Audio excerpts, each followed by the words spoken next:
Welcome. I'm Amy Braun-Bostich, and this is Cassandra Kirby. And today we'll be talking about long term care. We're going to be digging into the importance of long term care and how it impacts your retirement planning. Yeah, long-term care and the idea of it is something that's really hard for people to understand or even to think about, but you're better off to think ahead about it and to kind of start planning for it than to be caught off guard. And there's really two questions that loom about long term care. It's how can I plan for it? But the other thing is how can I afford it? And for many people, it's just an unaddressed challenge that gets tucked away and it causes a lot of financial and emotional stress. Yeah, and so a few things happen. You either underestimate the cost of long-term care, or you're well aware of the cost, but you don't understand how you would pay for it. And the other thing is, I think people think that their health insurance or Medicare will step in and cover the cost of long term care.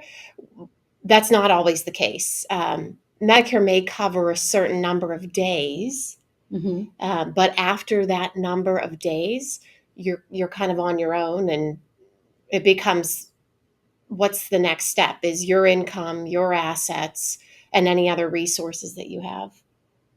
And long term care insurance also gets a bad reputation because of the continuous cost of premiums going up over the years. So people have heard all the nightmares from their friends and they're sort of put off by it. Hmm. And over the last few years, rather than your traditional policy, which is use it or lose it, they now have policies. They call them hybrids, where you can buy what is a life insurance policy, and then you can tap into part of the death benefit for care needs. Mm-hmm. And if you don't need care, the death benefit is left for your heirs.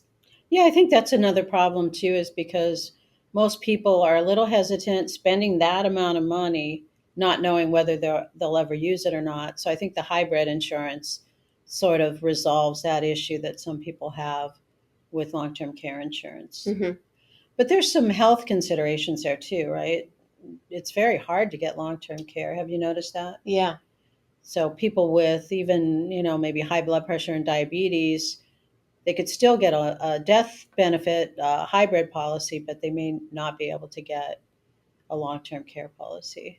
I think along those lines, when you need care, you have to meet certain Hmm. things that you can't do or functions that you can no longer do on your own. And a lot of people are surprised when it's time to file a claim that the insurance company isn't going to honor the claim because they aren't checking those boxes. Right. So for most policies, it's two activities of daily living. I think that's what you're referring to, Hmm. right? Yep. And there's actually six activities of daily living. But out of that, you have to not be able to do two. And a lot of people can do all of them, they just can't do them well. And so therein lies the problem is they make the claim and they get denied. Hmm. And like you were saying earlier, Medicare will pay for some long-term care, but it's really for rehab purposes after a hospital visit. And I think it's only about 100 days. So, Hmm. and then to be on Medicaid, you have to spend down your assets, which is not always something somebody wants to do. Because throughout this whole process, I think we forget about the non-institutional spouse, Hmm. right? The person that is not ill and wants to lead a normal life, and so spending down assets is not really a good option for them. Yeah. Medicaid is actually the biggest payer of long-term care costs right now. Something like 70%, I think. Hmm. But people also, like you mentioned before, you have to meet certain thresholds. If your income is over a certain amount, if your assets are over a certain amount, you won't qualify until you spend down, which is what Amy was referring to. And oftentimes you can't, you can't get your assets to the point where you would qualify. So then you rely on self-insuring, and that's where you start to draw down on your investment portfolio.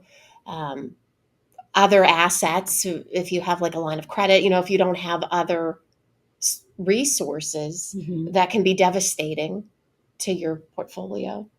Yeah, I think there are some people that are self-funded. Typically they are millionaires, multimillionaires. They can self-fund.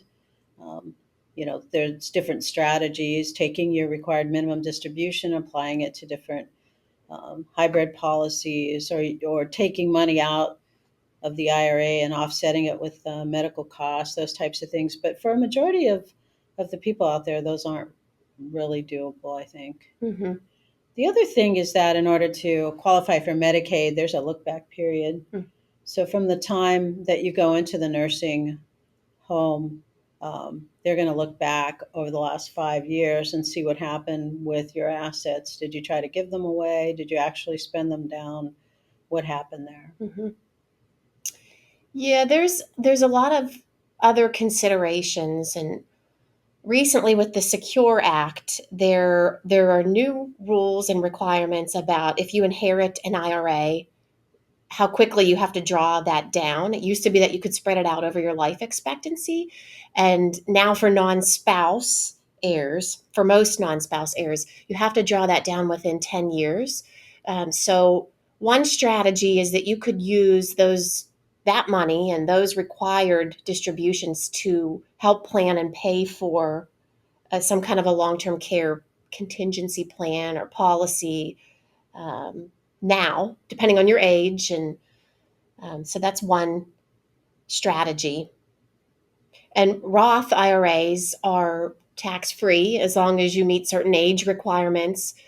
So you could also tap into those assets if you had to. Mm-hmm. Yeah.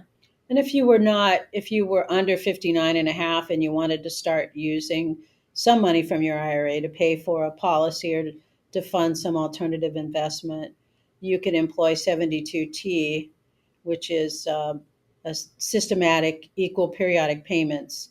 If you do that for at least 5 years through age 59 and a half, those assets will not be assessed a 10% early withdrawal penalty. Mm-hmm. So for younger people, that could work as well. Mm-hmm.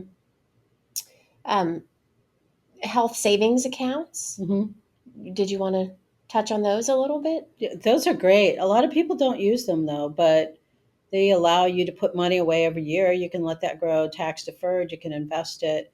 And when the money comes out for medical expenses, it comes out tax free. So those are really good options. They could help pay for long term care. Mm-hmm. Yep. Um, Age 65, you can actually access those. You have to pay tax, but you can access those without a penalty. And the other thing is you could turn them into an IRA if you'd want to, but I think they work really great for retired people Mm-hmm. because it gives you the way to pay for medical expenses tax free. Yeah, and one other thing that you kind of mentioned this, but if you have to draw down on IRA assets that are taxable in a long term care need, you want to keep in mind that you can write off a significant amount of the cost that you're incurring on your tax return. So that would offset, or it should offset to some extent, the tax that's having to be paid on the IRA distributions in that period of time. Mm-hmm. Yeah. So risks and costs, those are sort of the big things that we need to think about with long term care. Everybody needs sort of a personalized plan with long term care that goes along with their retirement plan. Everybody's situation is different. And so, but there's a lot of options now, Mm-hmm. right?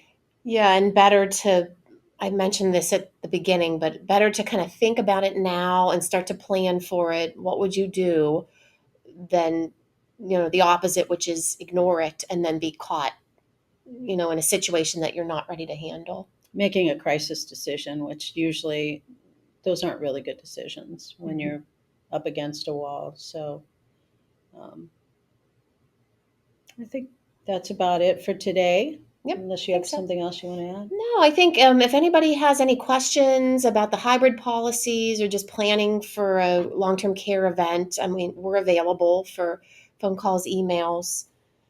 Yeah, you can go to our website at braunbostich.com. You can call us. You can do Facebook. We're on X. We're on LinkedIn. And I want to thank you for your time today. Thank you.